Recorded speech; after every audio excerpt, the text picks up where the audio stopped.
In this video, I'll help you solve the ALEKS problem called naming ionic compounds with common oxoanions.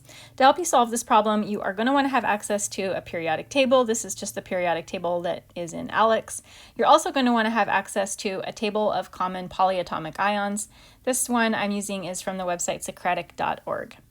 So for this problem, you've been given a pair of ions, a cation and an anion. We're asked to write the empirical formula of that would come from the compound that would be created between these two ions, and then also give the name of that compound. So to come up with the empirical formula, we need to combine the cations and the anions in the right quantity that the total positive charge is equal to the total negative charge. And one of the tricks that I like to use to help me do that is to recognize that the charge on the cation is the quantity of anion that I need, and the charge on the anion is the quantity of cation that I need. So since I have a -1 charge on my anion, that tells me that I only need one tin cation, and we don't normally write that 1 when it's a subscript.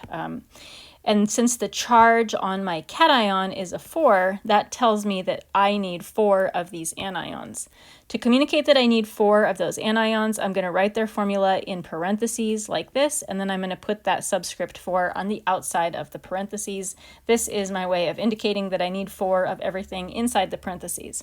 A common mistake that students will make is to multiply that 4 through the parentheses the way that you would do in a math problem, and that is not allowed. Don't do that. You need to keep those atoms together in a unit ClO, not Cl4O4. So once we get the empirical formula written, our next job is to come up with the name of the compound. When we're naming a simple ionic compound like this, we just need to give the name of the cation and follow it by the name of the anion. The table of polyatomic ions is here to help us name the anion. We'll just be able to look it up on this table of polyatomic ions. For the cation, typically with cations, with metal cations, we just use the name of the metal as the name of the metal cation. There is one slight exception to that, which is going to pop up in this problem. If you are given the name of one of these tricky elements, and actually I'm going to kind of make this a little bit bigger.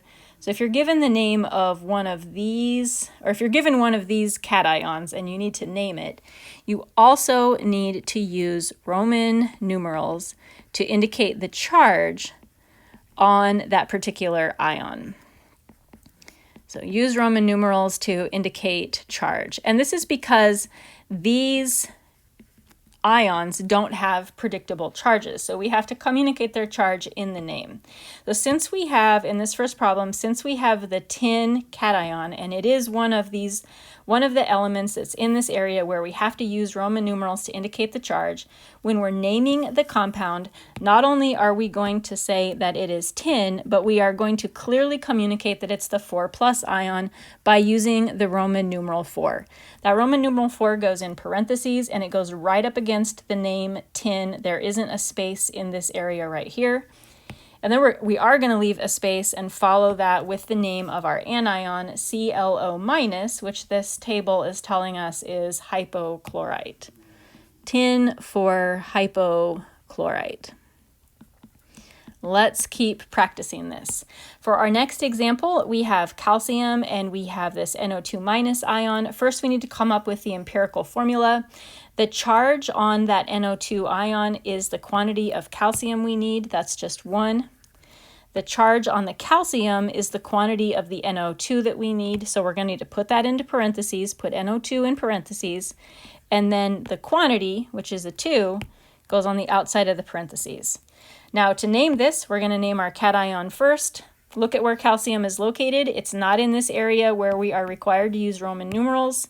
So we're just going to say the name, calcium. The name of the atom is also the name of the cation. And just to be clear, it would be wrong if you used Roman numerals to indicate the charge on this ion. You're only allowed to do it if it's one of these guys in this area.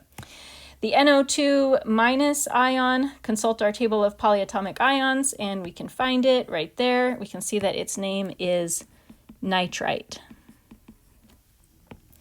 For our next example, we have, first we are going to write the empirical formula.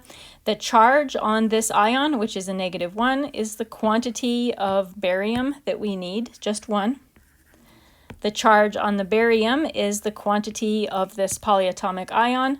Put the whole polyatomic ion in parentheses, and then put the quantity on the outside of the parentheses.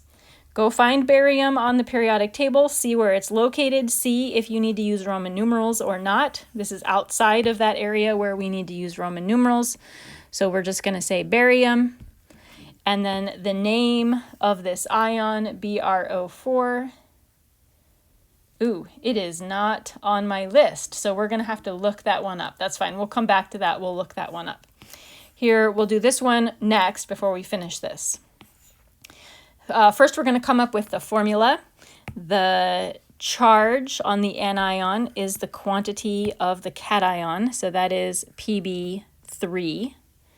The charge on the cation is the quantity of the anion. Put the anion in parentheses, PO4. Put the quantity on the outside of the parentheses. Let's find lead on the periodic table. It is located right here. So it is in this area where we need to use Roman numerals to indicate the charge. We are indicating the charge on a single lead ion. We're not indicating the total charge of all of the lead ions together. Just each individual lead ion has a 2+ charge. That anion, PO4 3-, is on our table. PO4 3-, that's phosphate. And then we'll go back up to the one that I didn't finish. So what are you going to do in this situation where you have a polyatomic ion and it is not on the table that you're consulting? You could go look for another table that is more complete, or you could just Google BrO4- ion name. It's probably going to be a pretty common question. Double check when you are doing this in Google, because there are a lot of ions that are really similar. Like we saw there was a BO3-. So when you type it in, sometimes the internet thinks, oh, that person actually meant to type in BrO3. So double check to make sure that it is giving you the correct name for the ion that you're actually looking for. This one's name is perbromate.